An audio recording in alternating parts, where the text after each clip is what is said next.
Hello students, welcome to your business class. Last video we had discussed about what is management, right? What are the characteristics of management? What are the levels in management? Okay. Today we will be talking about the nature of management.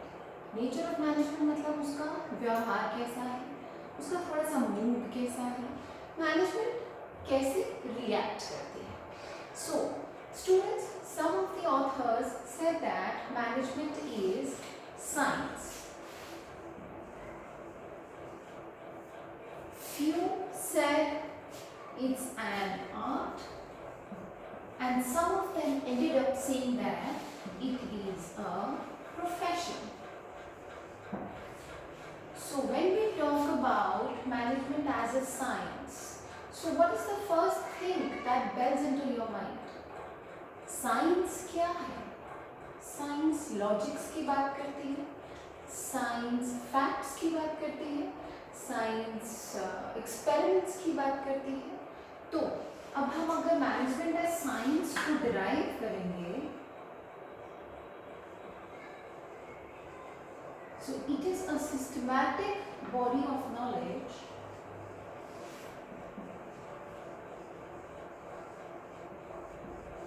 ऐसी systematic body of knowledge है which is based on, किस चीज पे आधारित है? Based on logical observations,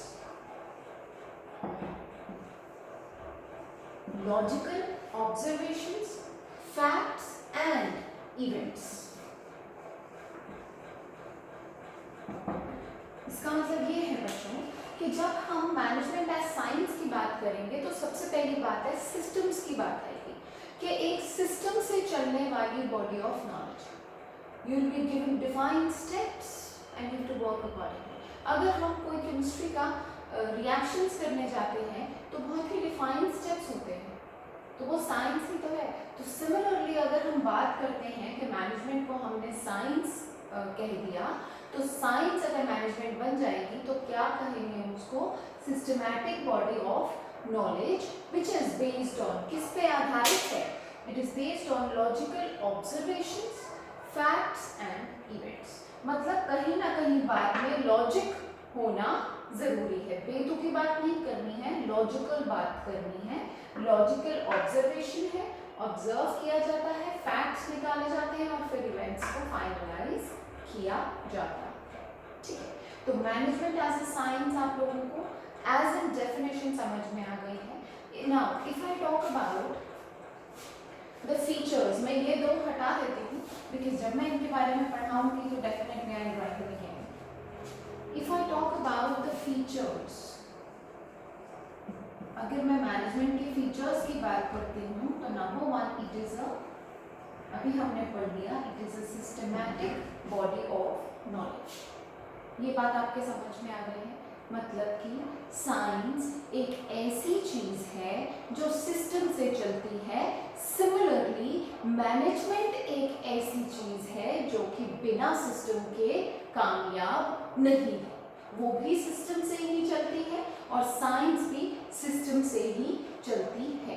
जैसे हम science में प्री डिफाइन कर लेते हैं कि कैसे कैसे हमें परस्यू करना है, आगे बढ़ना है, रिएक्शंस करने हैं, कोई एक्सपेरिमेंट करना है, सिमिलरली हम मैनेजमेंट में पहले ही डिफाइन कर लेते हैं in the term of planning कि हमें क्या करना है, किस सिस्टम से करना है, what is going to be the first and the following step, everything. Right, so number one we say about it is a systematic body of knowledge. Am I clear about this point? आपको समझ में आ गया क्या है management as a science की? अगर हम बात करते हैं तो मैनेजमेंट एज अ साइंस जो है वो एक सिस्टमैटिक बॉडी ऑफ नॉलेज है. वो सिस्टम से काम करती है. जैसे साइंस सिस्टम से चलती है, सिमिलरली मैनेजमेंट भी सिस्टम से ही काम करती है. Second, we talk about experimentation. What is experimentation? Every one of you must be knowing what is experiment, experiment करना, right, try, hit and try method. हाँ, पहले ट्राई करके देखा, ट्राई करके एक्सपेरिमेंट करा, एक्सपेरिमेंट करके जो रिजल्ट्स आए अगर वो पॉजिटिव हैं तो उनको फिक्सचर बना दिया, उनको फिक्स कर दिया, ठीक है। तो एक्सपेरिमेंट्स की हम बात करते हैं अगर साइंस में, तो we get the chances to try, ठीक है। लेकिन अगर हम मैनेजमेंट एज अ साइंस में एक्सपेरिमेंटेशन की बात करते हैं तो मैनेजमेंट में हमारे पास ज़्यादा एक्सपेरिमेंट करने के लिए कुछ नहीं होता, क्योंकि management comprises of human beings, human resources. Human resources, human beings कौन है? हम लोग जो मैनेजमेंट को क्रिएट करते हैं, जो हम उसका हिस्सा बनते हैं, हम जो काम करते हैं, राइट। अब मैनेजमेंट में जो ये ह्यूमन रिसोर्सेज होते हैं ये बड़े मूडी होते हैं, इनका आप बिहेवियर प्रिडिक्ट नहीं कर सकते। आज तो स्माइल कर रहे हैं, कल पता नहीं क्या कर देंगे, ठीक है ना। तो इसीलिए हम लोग ह्यूमन रिसोर्सेज के साथ ज़्यादा एक्सपेरिमेंटेशन नहीं कर सकते। जैसे आपको मैं एक एग्जाम्पल बताती हूँ। For example, you have got a friend जिसका आज मूड बहुत अच्छा है, ठीक है। आज उसका मूड अच्छा है, आपने उससे कई प्रकार के मजाक कर लिए, उसने हंस के डाल दिया सब कुछ, कोई परेशानी नहीं, ठीक। अगले दिन सुबह जब वो आपको मिलता है तो घर में थोड़ी गड़बड़ हो गई है, इसमें मूड खराब है। अब अगर मूड खराब है और आपने सेम वही वाले मजाक रिपीट कर दिए, हो सकता है you will get back from him, क्योंकि ह्यूमन जो है उसका बिहेवियर अनप्रिडिक्टेबल है, वो नहीं पता नेक्स्ट मोमेंट कैसे रिएक्शंस होने वाले हैं। इसीलिए मैनेजमेंट को एक्सपेरिमेंटेशन कहना थोड़ा सा अटपटा है, इसीलिए मैनेजमेंट को एक्सपेरिमेंटेशन कंप्लीटली नहीं कहा जा सकता। मैनेजमेंट सिस्टम से चलता है, सिस्टमैटिक बॉडी ऑफ नॉलेज है, ये कहीं ना कहीं प्रूवन स्टेटमेंट है। लेकिन अगर हम मैनेजमेंट एज साइंस, अगर हम मैनेजमेंट को साइंस का बिहेवियर देते हैं, नेचर देते हैं, और साइंस का सबसे इंपॉर्टेंट नेचर है एक्सपेरिमेंटेशन, मगर मैनेजमेंट को हम एक्सपेरिमेंटेशन के बेसिस पे ज़्यादा देर नहीं टिका सकते। तो सम और द अदर वे, ये वाला जो फीचर है ये पार्टली प्रूव होता है, कंप्लीटली प्रूव नहीं होता है। तो this is half right and half wrong, right. Now I talk about the third feature. तीसरा क्या आपके दिमाग में आ रहा है? एक तो हो गया सिस्टम से चलता है साइंस, यस चलता है, मैनेजमेंट भी सिस्टम से चलता है। दूसरा एक्सपेरिमेंटेशन, यस साइंस तो बिना एक्सपेरिमेंट्स के बेकार है। तीसरा universal applicability,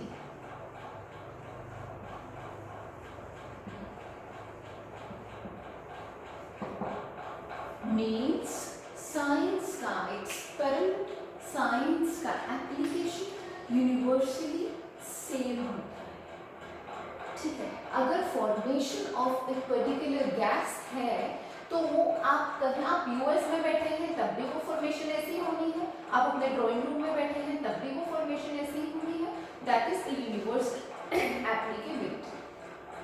okay, but when we switch towards management, if we say कि मैनेजमेंट यूनिवर्सल एप्लीकेबिलिटी है, मेरी कंपनी में प्रॉब्लम हुई थी तो मैंने ये किया था, अब मेरा फ्रेंड भी है उसकी कंपनी में प्रॉब्लम हुई तो मैंने उसको बोला तो सेम यही कर, तो मेरे रिजल्ट्स तो पॉजिटिव आए, उसके नेगेटिव आए, क्योंकि उसका ह्यूमन रिसोर्स अलग है, उसकी प्रॉब्लम अलग होगी, उसकी कैरेक्टरिस्टिक्स अलग होंगे चीज़ों के, उसके देखने का नज़रिया अलग होगा, उसके आसपास के लोगों का नज़रिया अलग होगा, आपका अलग था, ठीक है। तो मैनेजमेंट में हम यूनिवर्सल एप्लीकेबिलिटी नहीं कह सकते, हम नहीं कर सकते।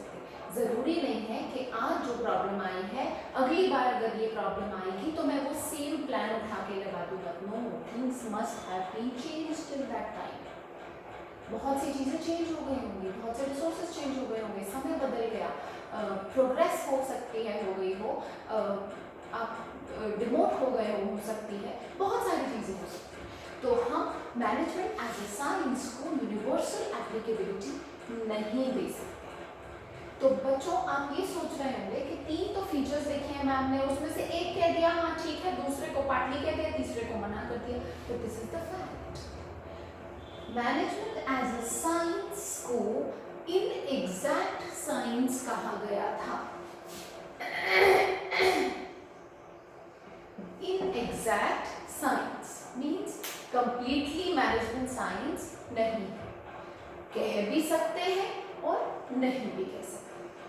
कंप्लीटली एग्जैक्टली पारली 100% साइंस नहीं है मैनेजमेंट। M I clear? तो हमने आज के लेक्चर में ये पढ़ा है that management as a science का हम डिफाइन कैसे कर सकते हैं। It is a systematic body of knowledge.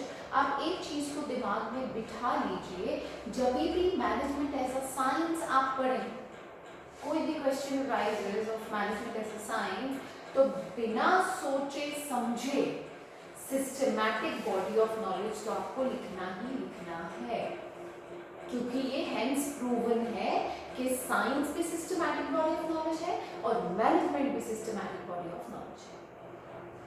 Clear? So this learning has to be typed up in your brain whenever management as a science is being discussed.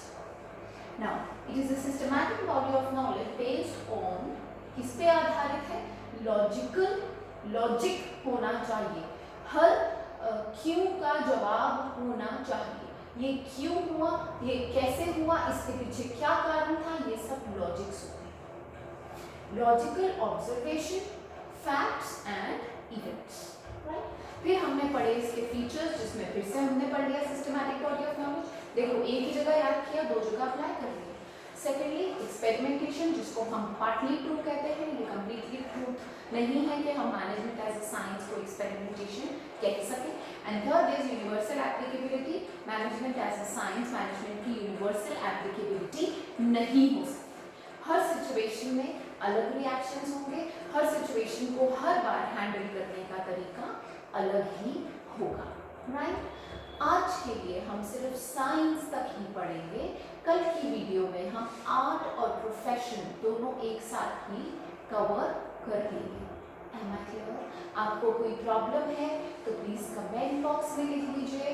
नहीं problem है और video पसंद आई है तब भी जरूर लिखिए। And please do like my video. और एक बात और मैं आप लोगों से कहना चाहूँगी, अगर आपको वीडियो पसंद आती है तो अपने और फ्रेंड्स को भी ज़रूर शेयर करें, सो दैट जैसे आपको समझ में आ रही है, मैं उम्मीद करती हूँ बाकियों को भी मेरी वीडियो समझ में भी आएगी और पसंद भी आएगी। कोई प्रॉब्लम है तो ज़रूर कमेंट बॉक्स में लिखिएगा। आज के लिए इतना ही। Thank you.